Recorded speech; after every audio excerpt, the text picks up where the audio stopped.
All right, in the meantime, we've got former Reagan budget director and author of the bestseller Trumped, David Stockman. David, always good to see you, my friend. Belated Happy New Year.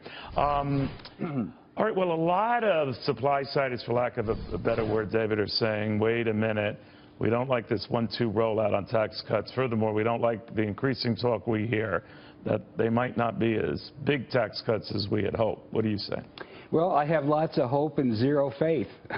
Somehow the idea that Donald Trump is the second coming of Ronald Reagan is gotten in the mix. Wall Street has priced it in. It's just completely wrong. We're going to get big tax cuts. We're not going to, because we're in a diametrically different position. Explain. In 1980, the public debt was $930 billion, 30% of GDP.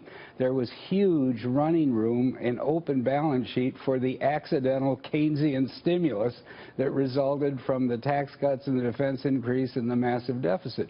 Ronald Reagan actually increased the public debt by $1.8 trillion, or 2 times more than had been generated by the first 39 presidents and the first 190 years of our history. Today, we've used all that up. We consider us balanced if we had numbers like that today, right? We're at 20 trillion of debt. Well, you know, the argument for it is that the revenues we get from that would start cutting down that debt. You don't buy that.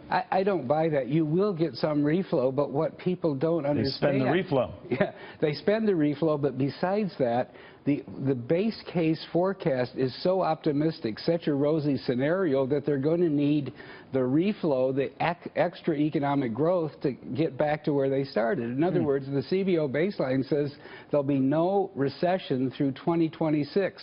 Does it really say that? Yes, that's 200. Wait a minute. That's ruling out history. This is ruling out. That's 206 months. The longest one we've ever had is 100 months or so in the 1990s under a much better circumstance. So therefore, if you program in sober economics and then you lay on some tax cuts that are in some way paid for, you will get a better economy over time. You will not get some huge surge. So you, David Stockman, the man who was dragged to the woodshed by the Gipper because you dare question the wisdom of the tax cuts and whether they would add to the deficit and debt.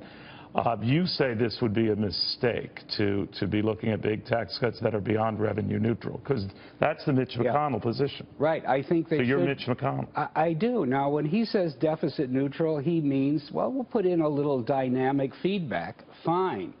But we can't go. They have no room to go in there, and the reason for it is on March 15th, a stink bomb explodes, which is this holiday on the debt ceiling. There has been no debt ceiling since October 2015.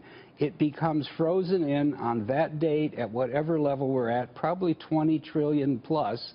They'll have 200 billion of cash. It'll take them a couple months to lose it up. Use it up. They'll be in a debt ceiling crisis. Lose it up, use it up.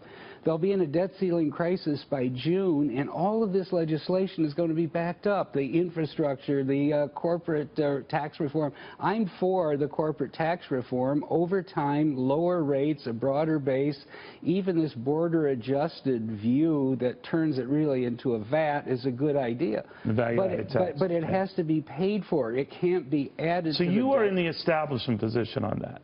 I wouldn't call it the establishment. Well, I want you to just react to this, because it sounds like you are. I don't want to put words in your mouth.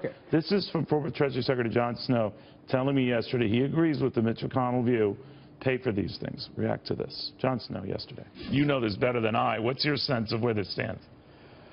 Well, Neil, we need tax reform. U.S. tax rates are too high.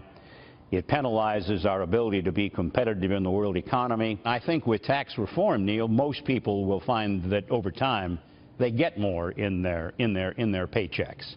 But tax cuts have to be paid for. Tax cuts don't pay for themselves. All right, tax cuts have to be paid for. He's equating it to spending.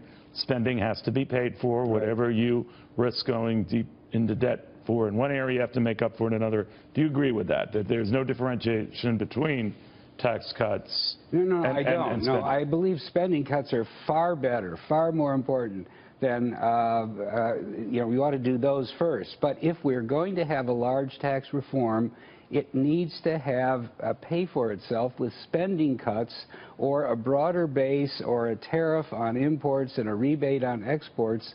But in other words, if you're depending on that revenue, you can't change the revenue.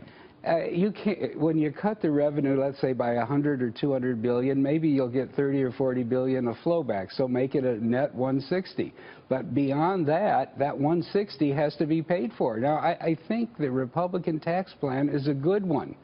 But the idea that we're going to I don't even know what it is. Well, the outline of the House plan, okay?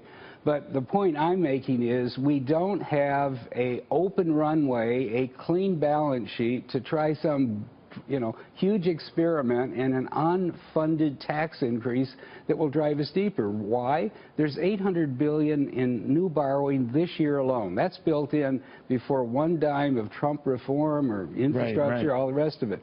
It's 10 or 12 trillion over the next decade before we do anything with the Trump program.